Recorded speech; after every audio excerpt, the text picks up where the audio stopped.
All right. We are now in GLS, Intermediate Macroeconomics, Chapter 7, Understanding Cross-Country Income Differences. So this is the empirical part of the solo growth model, and we're going to try to bring it to the data here. Okay. Largely, we're treating separately the issue of convergence. So we're going to just go through very quickly the convergence part here in Chapter 7 because we're going to focus on that for the Stata homework. Okay, so Chapter 7, Understanding Cross-Country Income Differences. So in Chapter 4, in Table 4.1 specifically, we noted that there are these enormous differences in GDP per capita. So I invite you to go back and look at those, and you'll see that between the richest and the poorest countries in the world, they're up to 30 times difference in GDP per capita. So that's a huge difference in the levels of GDP per capita across countries. And one of the uses or reasons why the solo growth model was sort of created was not just to look at growth, right, but understanding these cross-country income differences in GDP per capita. Okay. So that's exactly what we're doing. We are trying to do at this point, understand in a cross-sectional sense what explains the large disparities of standards of living. And then we'll find that productivity is the key driving force in the solo model by the end of this chapter. I also note that we'll be using some of the slides of Darren Asimoglu's book on modern economic growth. That's a PhD or advanced master's set of slides, but it's super accessible. So we're going to go through at least some of them. So I'll explain which parts of those slides we'll be focusing on, especially for purposes of reviewing for the long test. Okay. So in this particular part, again, we're trying to explain cross-country income differences. We're going to focus on two countries. Okay, we'll label them with 1 and a 2. Okay. And where, for example, the capital per person or per worker of country 1 and time 2 will be K sub T sub 1T. Okay. We assume we'll have Cobb-Douglas production functions. The alpha is the same across countries, okay, which implies that they have a similar production process. That's the assumption. We'll also assume that capital depreciates at the same rate in both countries. We will potentially allow three things to differ. So the productivity levels, which is called TFP, which we'll learn about as TFP, or total factor productivity. Savings rates, that's the S's. Okay.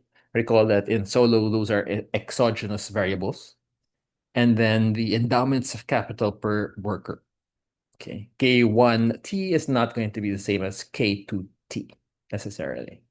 So those are the three sources of differences across countries. And we'll try to check whether the Cobb-Douglas production function has in it to explain the differences in output per worker based on those three different things, those three different variables. At any point in time, output per capita will be this, this in country 1 and this in country 2, right? So here you'll see immediately that for looking at the production function, the output per worker, there'll be differences in TFP or A, yeah, the productivity level shifter here, and capital per worker, K1 and then K2. So those will be different. So you can get the ratio of the two, and this is the relative size of country 1 relative to country 2. And it will be based on basically the difference between, or the ratios of, I should say, country one and country two's productivity, and country one and country two's capital per worker, raised by alpha. So there are only two reasons why countries would have different levels of output per capita. The A is different, the A's are different, and the capital stocks per capita are different. So we will delay convergence for our in-person class. And in a sense, we've already talked a little bit about convergence prior. So we can get to this later on, as well as conditional convergence. And we will continue with this discussion on calibration, right? Or how can production functions and the solo growth model explain the differences in GDP per capita across countries? Okay. Uh, Now, given the standard solo growth model with the Cobb-Douglas production function, okay, the steady state output per worker in countries 1 and 2 is given by this general form here. So that's Y star J, that's the long run or the steady state output per worker here. YJ star, right, is going to be a function of the TFP level, AJ, right, raised to this exponent, times the savings rate, the country savings rate, S divided by delta, which is the depreciation rate, raised by alpha over 1 minus alpha. We can do the same trick as earlier. We can just get the ratio of two steady states, and potentially the steady states can be different. Okay? Because there will be differences in the A's, the TFPs, and differences in the savings rates. Again, we're assuming that the depreciation is constant across countries. So the only difference, there could potentially have been like the differences in the delta, right? But we're interested in S1 and S2 because these are usually the ones that can be controlled somewhat by the government, right? The savings rate can be influenced by the government and potentially could be a reason why, an important reason why there's differences in Y1 and Y2. Uh, at least in the long run. This is the Y1 and Y2 in the steady state. So can differences in S alone, so this is the question, can differences in S alone account for large and persistent differences in output per capita? So the question is, look at the 7.5 here. This Y1 over Y2 is, well, data. You can look at like long run averages of GDP per capita here. Can they be sufficiently explained by this ratio here across countries? Okay. Given some value of alpha, which we can get. If you recall, alpha is the cost share of capital, right? 1 minus alpha is the cost share of labor. These things are potentially measurable straight from national accounts. And we have reason to believe that alpha in general is 1/3, and 1 minus alpha, or the labor share, is about 2/3, right? Okay. It turns out, here's the answer in the end of the last sentence of the paragraph. In particular, can plausible differences in S account for large differences in steady state output per capita? The answer turns out to be no for plausible values of alpha.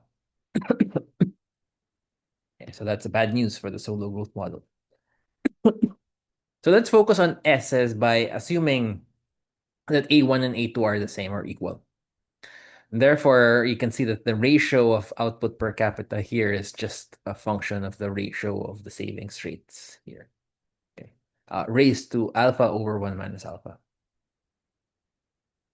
So let's consider a comparison between a country like Mexico and the United States. So Mexican output per capita is about 1/4 the size of the United States.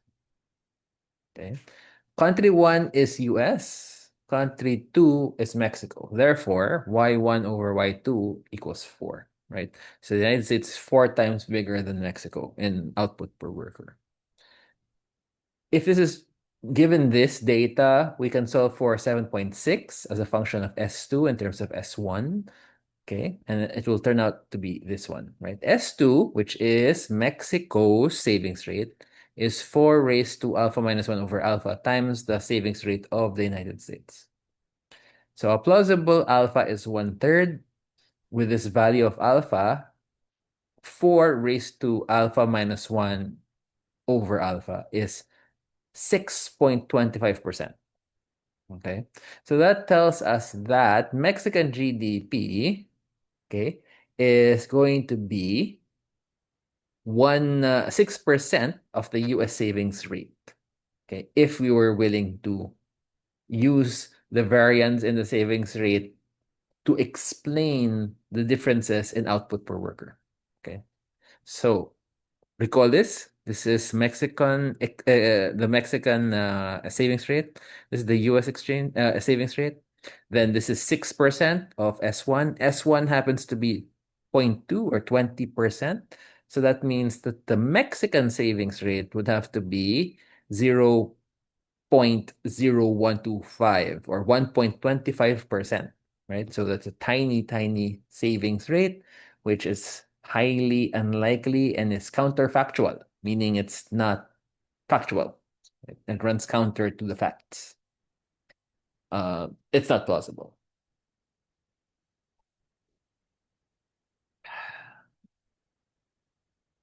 Now, the results are even less plausible if one compares a very poor country to the United States. So, very poor countries, instead of having a ratio of 4, would have an even larger ratio. So, compared to Cambodia, US GDP per capita is 20 times larger.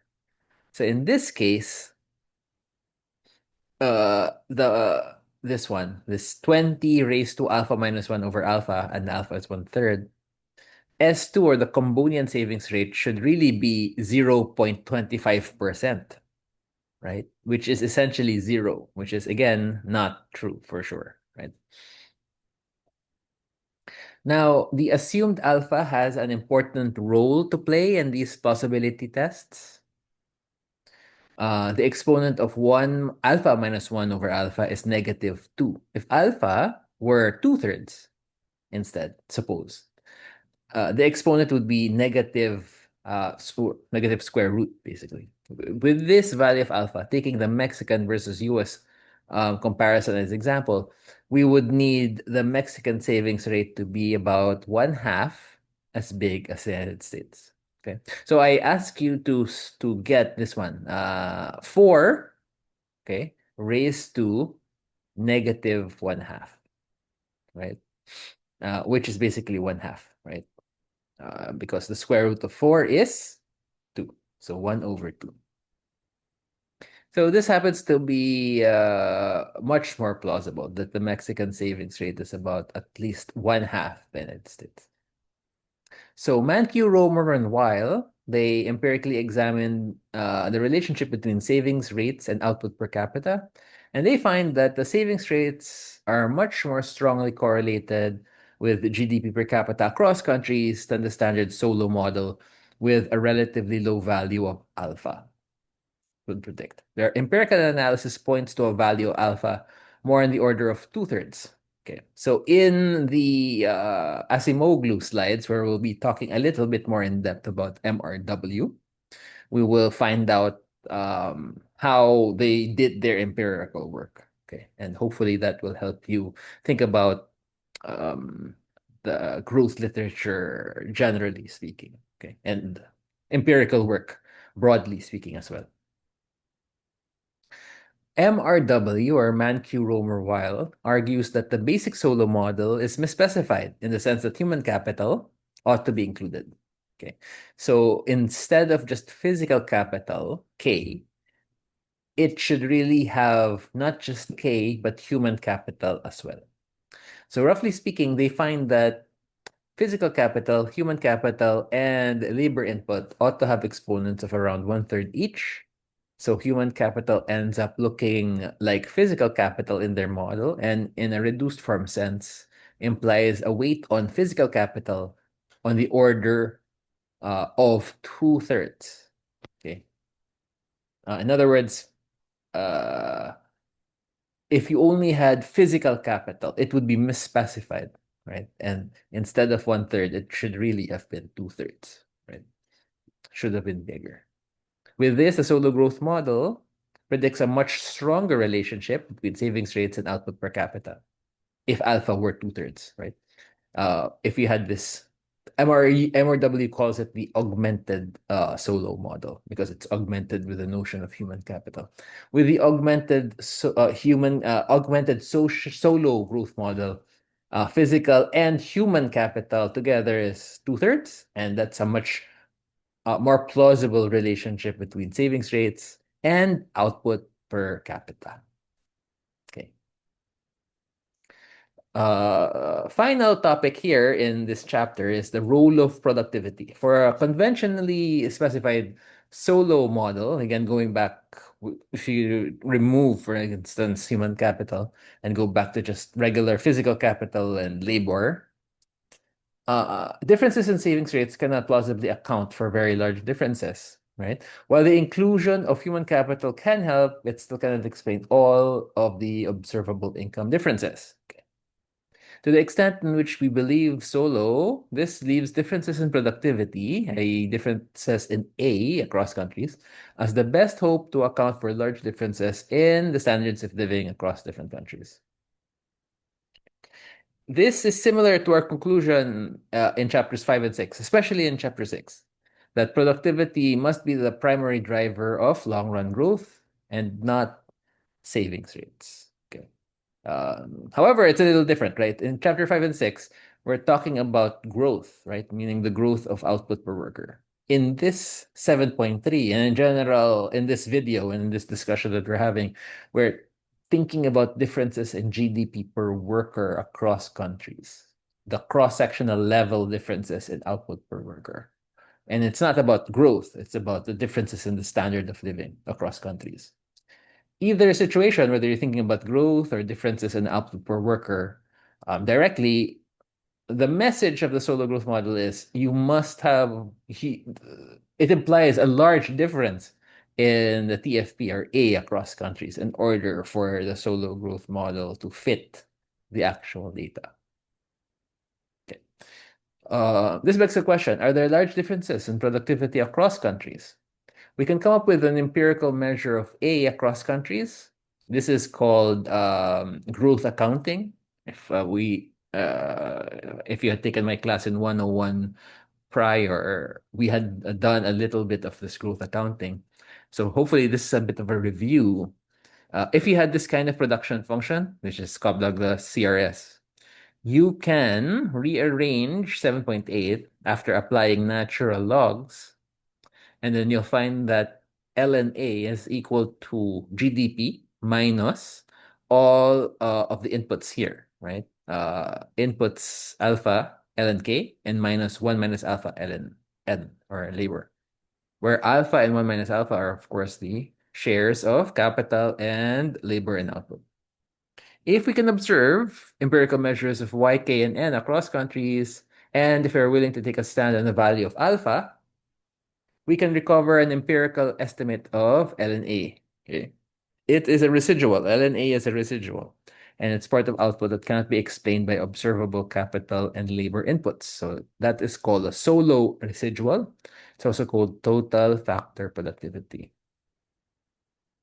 Now, the Penrose tables provides measures of TFP. There we can also collect data on GDP per worker or per capita. We have a scatter plot of GDP per worker against TFP, okay, measured relative to the US, where the US TFP is 1. Each circle represents a TFP GDP pair. So the solid line is a best fitting regression line throughout the circles. We observe that there is a tight relationship, right? And the correlation between the two series is 0.82. So that's pretty big. By and large, rich countries have high TFP, okay? And poor countries have low TFP. And you'll see that directly here.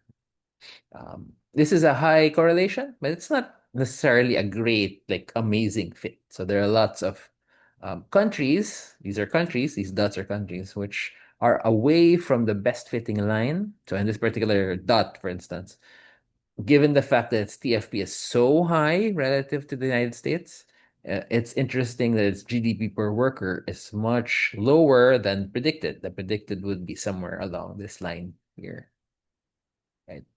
However, the dots are basically like above or below the line. So it's a pretty good correlation, and it's all the dots are upward sloping. The dots are in general upward sloping. So, in summary, the solo model suggests that the best explanation for large differences in standards of living is that there are these large TFP or productivity differences across countries. In some countries, were poor simply because they were initially endowed without much capital. If some countries were poor simply because they were initially endowed without much capital, then economies would converge, right? We had learned that in chapters 4 and 5, and we'll do some empirical work in class, that they would converge to the same GDP per capita. Okay.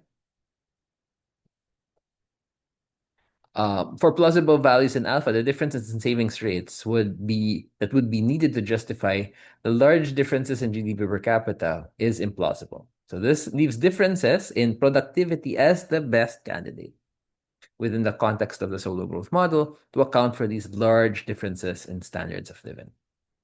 So empirically, this seems to be consistent with the data as is documented in figure 7.6.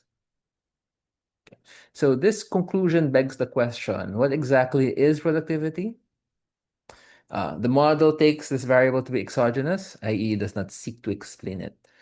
For many years, economists have sought to better understand what drives this productivity variable. Understanding what drives differences in productivity is important for thinking about policy. So below is a partial listing of different factors which economists believe contribute to overall productivity A. So there's knowledge and education. This is related to the human capital explanation. Um, Next is climate. An interesting empirical fact is countries located in climates closer to the equator tend to be poorer relative to those further from the equator. Okay. So there is an interesting climate and historical determinism story here that's sort of based on a similar. We'll find something similar, something related to the climate in a moment in this enumeration. Next is geography, similar to climate. From micro, we know that trade leads to specialization and productivity gains. How much trade a country can do is partly due to its geography. So if you have many natural waterways, it makes transport of goods and services easier and results in this trade and specialization. And meanwhile, geographies with mountainous and difficult to cross terrain are not suited for trade and are typically would have a bit lower TFP. So this is institutions. This is related to the climate story we had earlier. So economists increasingly point to institutions. By institutions, we primarily mean legal traditions such as the rule of law, etc. Countries with good legal systems tend to be more productive, right? In countries with poor legal protections, there is little incentive to innovate. Okay. Acemoglu, Johnson, and Robinson have pointed to colonial development with European-style legal traditions in countries like the US and Canada as important factors in the quality of institutions in these countries. It's related to the climate because European countries would tend to have developmental colonial relationships if it's more suited. It's if the colonized country is closer to a temperate temperature, which is closer to the origin or the colonizer's home country's climate, right? That means they want to live there. They are we consider to move there, and it's easier to for them to live there. There's not as many diseases that would have afflicted the colonizers. So there's a connection between the institution of these so-called good institutions by colonizers relative and a connection between the institutions and climate, where the colonized countries are. Okay. Next is finance, financial system intermediates between savers and borrowers, and allows for large-scale projects which individuals or businesses would not be able to do on their own. So relatively rich countries tend to have good financial institutions and facilitates innovation. We were talking about geography and free trade, so that's also connected. So countries with fewer barriers to international trade. Bullet 6 talks about the non-geography barriers. So these are policy-related variables that stop countries from freely trading with other countries. Okay. Physical infrastructure. Countries with good physical infrastructure tend to be more productive than countries with poor infrastructure. Okay. If productivity is the key to high standards of living, policies should be designed to foster higher productivity. Okay. Climate geography are things that are largely beyond the purview of policymakers, although global warming might not be. Policies which promote good legal and political institutions, free trade, good and fair financial systems, solid physical infrastructure are good steps governments can take to increase productivity and to reduce the differences in income per capita across countries.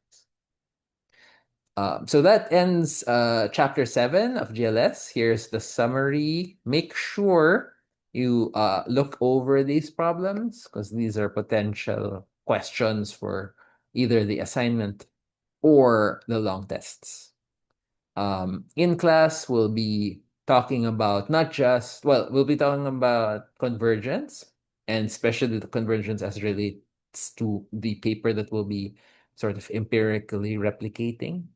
And then we'll also be looking at Acemoglu slides on economic growth, which we'll be talking about MRW and calibration again in a little bit more depth.